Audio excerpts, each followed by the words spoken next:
हिमाचल में उपचुनाव की जंग सबसे ज्यादा देहरा में गरमाई है, क्योंकि यहां चुनाव एक और मुख्यमंत्री सुखविंदर सिंह सुक्खू की साख का सवाल बना हुआ है, तो दूसरी ओर इस्तीफा देकर बीजेपी में शामिल हुए पूर्व विधायकों के लिए भी राजनीतिक भविष्य का सवाल है। ऐसे में इस चुनाव को जीतने के लिए दोनों की पार्टियां खूब जोर लगा रही हैं। बीजेपी सांसद अनुराग ठाकुर भी लगातार मोर्चा संभाले हैं। इसी बीच अनुराग ठाकुर ने कांग्रेस पर निशाना साधा। मुख्यमंत्री सुखविंदर सिंह सुक्खू को देहरा के विकास कार्यों को लेकर जमकर घेरा, साथ ही बीजेपी की जीत का दम भरते भी नजर आए। उन्होंने कांग्रेस में अंदरूनी कलह की बात कहते हुए कहा कि देहरा में कांग्रेस का क्लेश खत्म नहीं हो रहा। देहरा में कांग्रेस को यहाँ का कोई भी स्थानीय उम्मीदवार नहीं मिला, इसलिए वो बाहर से उम्मीदवार लेकर आए। साल में तो हुआ नहीं, आगे होने की भी उम्मीदें बहुत कम नज़र आती हैं। सिविल अस्पताल की, हमारे जो स्थानीय अस्पताल है उसमें डॉक्टरों की कमी, सुविधाओं की कमी, क्या इसको भी पूरा किया जाएगा? आनन फानन में आपने आचार संहिता के चलते एसपी का ऑफिस खोलने की तो बात कर दी, तो डीसी का खोलने में क्यों दिक्कत आ गई?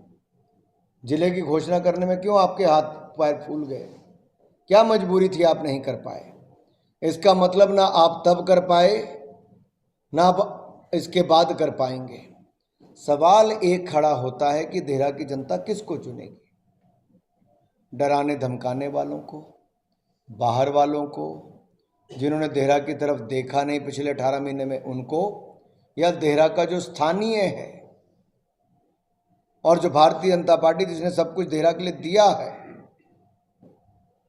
ये स्पष्ट नजर आता है कि देहरा में भाजपा जीतेगी और होशियार सिंह हमारे यहाँ के विधायक बनेंगे। इनको फिर कोई स्थानीय उम्मीदवार नहीं मिला तो बाहर से लाए।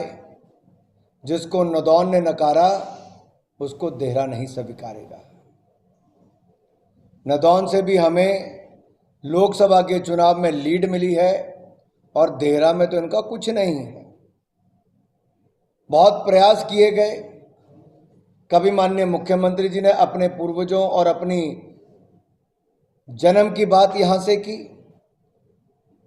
तो कभी कांग्रेस की प्रत्याशी के मायके की बात कही, लेकिन इन दोनों का दूर दूर का यहां से कोई संबंध नहीं है।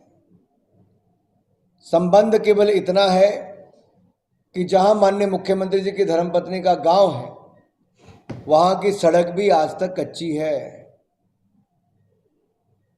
कांग्रेस ने कितने साल प्रदेश में राज किया, तब भी नहीं पक्की करवा पाए। खुद 18 महीने से मुख्यमंत्री, तब भी पक्की ना करवा पाए। और जिस गांव में ये कहते हैं कि इनका और इनके पूर्वजों का जन्म हुआ, उस गांव की भी क्या दुर्दशा है वो आप सबके सामने है।